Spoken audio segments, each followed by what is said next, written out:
Spread the plethora of real estate knowledge that you have to our viewers. Well, you know, it's San Diego, California. So every real estate market's going to be interesting.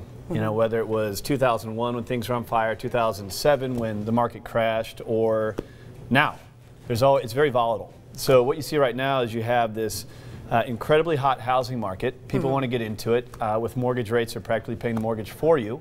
But unfortunately, the amount of inventory, the homes that can be bought, there's not too many of them. So you have a lot of demand, very little supply. It's making it tough for the people. And that was so opposite not too long ago, because I've been in the real estate market since I was 23. I understand that. I know you got a little background. Yeah, I do. I used to work for Chicago Title. I was That's what they told me.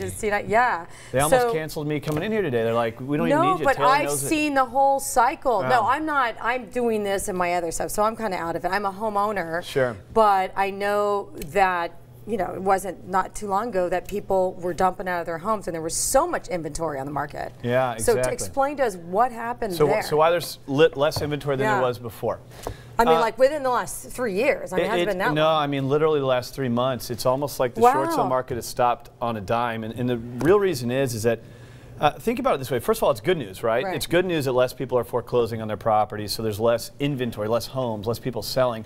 So the obvious thing is the banks aren't foreclosing as much. If it doesn't make dollars, it doesn't make sense. So banks are finding that it makes more money for them to help people modify, stay in their homes, or if they are going to short, so they're actually paying people to leave. So less people selling. But the thing that I think the media is missing right now is that, Matt, you said you're a homeowner? Yes. So am I. Imagine if you are a homeowner, and I don't know how long you've been, it doesn't really matter for this point, but 2001 I've owned my home. Okay, so 2001. Okay. So let's pretend 2007 happened. No matter who you were or how well positioned you were in your real estate, the market went down, right? Well, at that time, there became a lot of certified distressed experts, real estate agents that could help you short sell your home. Well, you got mail pieces, phone calls, happy hours, barbecues. Everyone's telling you that I'm an expert, I can help you short sell your home. And a lot of people did. Well, when I think of real estate, I don't just think of the investment side of it. I think of, well, this is home is where the heart is. It's the American dream. My parents still live in the home I was raised in St. Louis, Missouri. They've been there for 40 years. So the bottom line is this, is that these people who didn't look at real estate necessarily as an investment, but they loved it. They loved raising their family there, their neighbors, all these events. They love the stigma, they love the status of what that house. They like their neighborhood. I mean, who wants to move? But some people, they went way over their bridges, right? Well, that's true too, and that's part of what caused the crash. But what's causing the low inventory is the fact of less bank foreclosures. A lot of the adjustable rates have worked their way through the system, and now ultimately, what you have people who didn't short sell the last few years. So why, when you see a case Schiller that showed a 9% appreciation year over year, would you want to short sell now?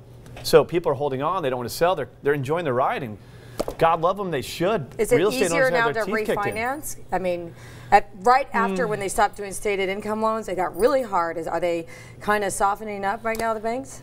I mean, there's HARP, which is a government program. If you're underwater, you can still get refinanced. Loan modification has opened up a lot, so that helps people that are in their homes.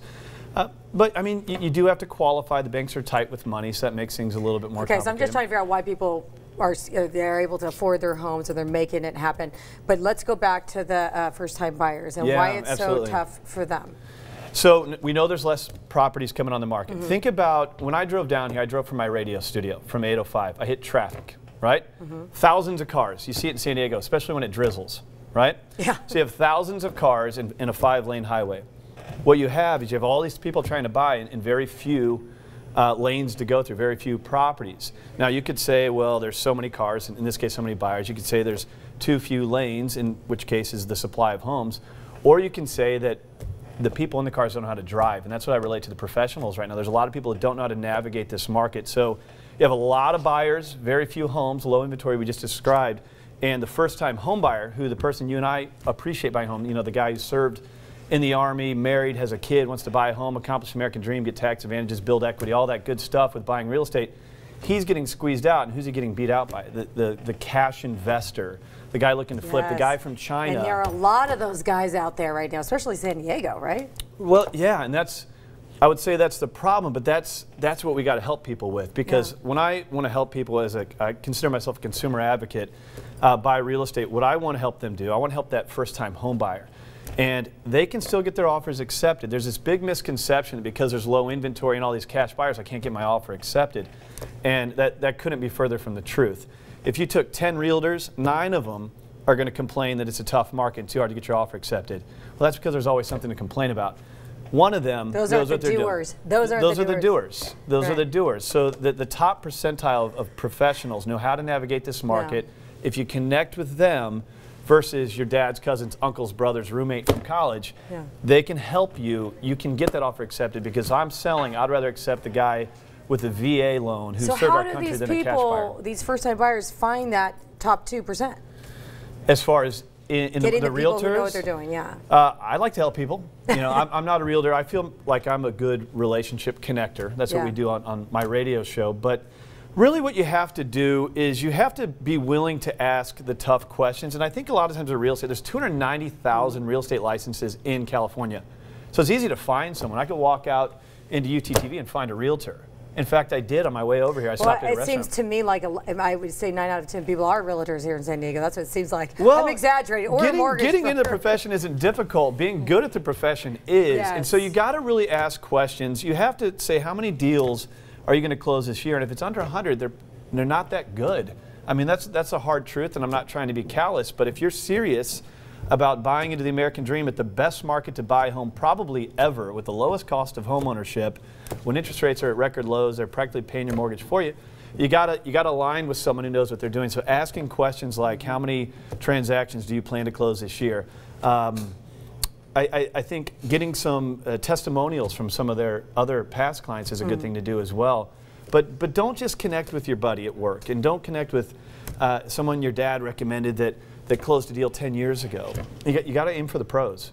Yeah, and someone's hungry too, right? Who's going to do the legwork? I'm kind of hungry. Let me tell you something. Oh, you mean to get the deal? Oh. When I bought my house back in 2001, and did you use yourself for title? I negotiated my own deal. I bought my house for $300,000 less than the market price for that house.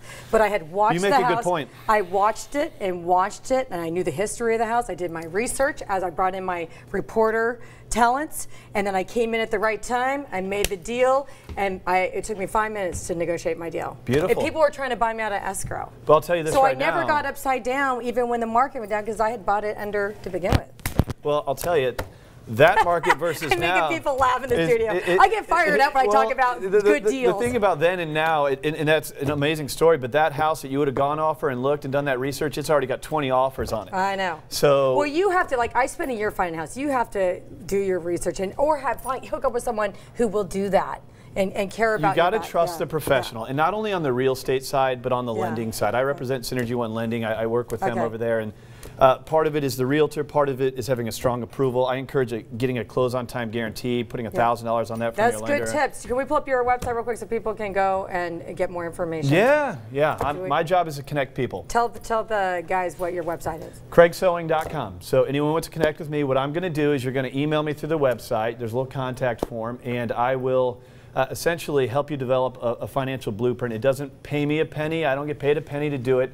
You go there, you ask any questions that you have, and what I'm going to do is I'm going to connect the dots for you, give you a lot of advice, and then I'm going to introduce you to the people that I trust can help you go through this process and make it as easy on you as possible.